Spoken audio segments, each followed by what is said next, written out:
Yeah អត់សូវធ្លាប់អត់តន់ហ៊ានគេឲ្យរៀនវាធ្វើអ៊ីនមិនរៀនទេ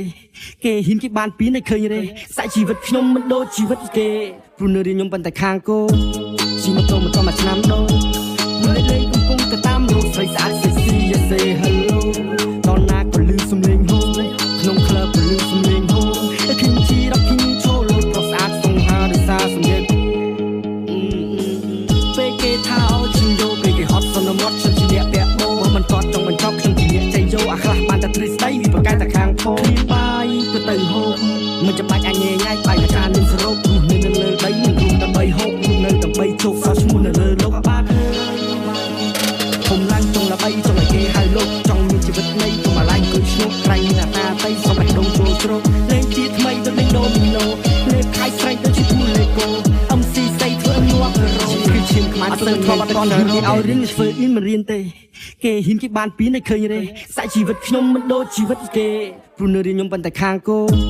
ជីម៉ូតូមកឆ្នាំដូចលេងកំពុងទៅតាមរោស្រីស្អាតសេស៊ីយ៉ាសេ hello តនណាក៏លឺសំឡេងហូក្នុងក្លឹបក៏លឺសំឡេងហូតែខ្ញុំជីរកខ្ញុំឈោលោប្រុសស្អាតសង្ហារិសាសំឡេងពេលគេថាឲ្យខ្ញុំយកពេលគេហត់សន្មត់ខ្ញុំជាអ្នកពាក់បោមិនតតចង់បញ្ចប់ខ្ញុំជាអ្នកចៃយោអាខ្លះបានតែទ្រឹស្ដីវាប្រកែកតែខាងផោបាយក៏ទៅហូបមិនចាំបាច់អញញ៉ៃញ៉ៃបាយកាចាននឹងសរុបព្រោះនៅលើដីមិនរួមដើម្បីហូបនៅដើម្បីជោគសោះឈ្មោះនៅលើលោកអាបាទ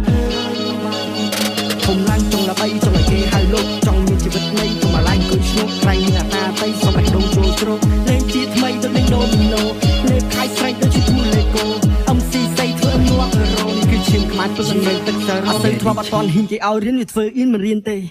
គេហ៊ានគេបានពីនៃឃើញទេសាច់ជីវិតខ្ញុំមិនដូចជីវិតគេព្រោះនៅរៀនខ្ញុំប៉ុន្តែខាងគោជីម៉ូតូមកឆ្នាំដូចលេងកំពុងទៅតាមរោស្រីស្អាតសេស៊ីយ៉ាសេ hello តនណាក៏លឺសំឡេងហូក្នុងក្លឹបក៏លឺសំឡេងហូតែខ្ញុំជីរកខ្ញុំឈោលោប្រុសស្អាតសង្ហារិសាសំឡេងពេលគេថាឲ្យខ្ញុំយកពេលគេហត់សន្មត់ខ្ញុំជាអ្នកពាក់បោមិនតតចង់បញ្ចប់ខ្ញុំជាអ្នកចៃយោអាខ្លះបានតែទ្រឹស្ដីវាប្រកែកតែខាងផោបាយក៏ទៅហូបមិនចាំបាច់អញញ៉ៃញ៉ៃបាយកា